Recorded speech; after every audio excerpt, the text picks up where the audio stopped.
Contemplar l'Evangeli d'avui. Dia litúrgic, diumenge 29 de durant l'any. Text de l'Evangeli segons Sant Marc. En aquell temps, Jaume i Joan, els fills de Zebedeu, s'acostaren a Jesús i li digueren: «Mestre, voldríem que ens concedissis el que et demanarem». Jesús els preguntà: «Què voleu que faci per vosaltres?» Ells li respongueren: «Concedeix-nos de seure amb tu a la teva glòria, l'un a la teva dreta i l'altre a la teva esquerra». Jesús els contestà: «No sabeu què demaneu. Podeu beure la copa que jo beuré, o ser batejats amb el baptisme en què jo seré batejat?» Ells li respongueren: «Sí que podem». Jesús els digué: «Prou que beureu la copa que jo beuré, i sereu batejats amb el baptisme amb què jo seré batejat. Però seure a la meva dreta o a la meva esquerra no sóc jo qui ho ha de concedir, i seuran aquells per a qui Déu ho ha preparat». Quan els altres 10 ho sentiren, es van indignar contra Jaume i Joan. Jesús els cridà i els digué: «Ja sabeu que els qui figuren com a governants de les nacions les dominen com si en fossin amos, i que els grans personatges les mantenen sota el seu poder. Però entre vosaltres no ha de ser pas així.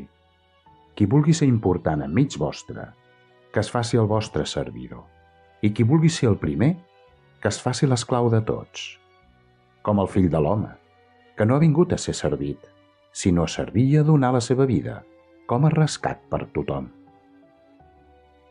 Comentari. Mossèn Antoni Querol i Hostenc, Sant Cugat del Vallès. Qui vulgui ser important enmig vostre, que es faci el vostre servidor. Avui, una vegada més, Jesús capgira els nostres esquemes. Provocades per Jaume i Joan, ens arriben a nosaltres aquestes paraules plenes d'autenticitat. El Fill de l'Home no ha vingut a ser servit, sinó a servir i donar la seva vida. Prou que ens agrada rebre un bon servei. Pensem, si no, com ens plau que els serveis públics siguin eficaços, puntuals, nets. O bé, com ens queixem quan, havent pagat per un servei, no rebem les prestacions esperades. Jesucrist ens alliçona amb el seu exemple. Ell no només serveix la voluntat del Pare, que inclou la nostra redempció, sinó que, a més, paga. I el preu del nostre rescat és la seva sang, en la qual hem rebut la salvació dels nostres pecats. Gran paradoxa que mai no arribarem a entendre.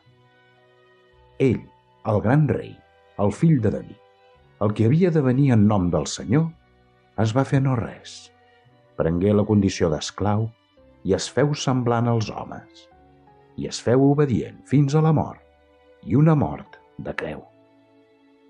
Com en són d'expressives les representacions del Sant Crist, abillat com un rei clavat en creu. A Catalunya en tenim un bon grapat. Són les anomenades Santes Majestats.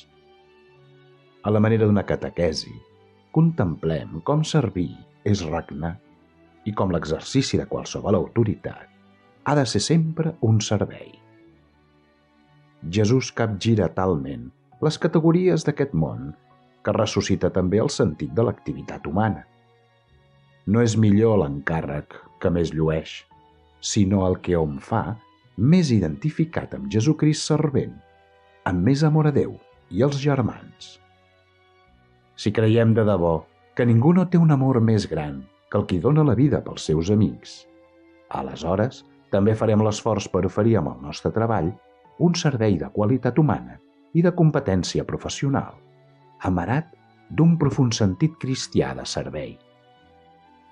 Com deia la mare Teresa de Calcuta, el fruit de la fe és l'amor, el fruit de l'amor és el servei, el fruit del servei és la pau.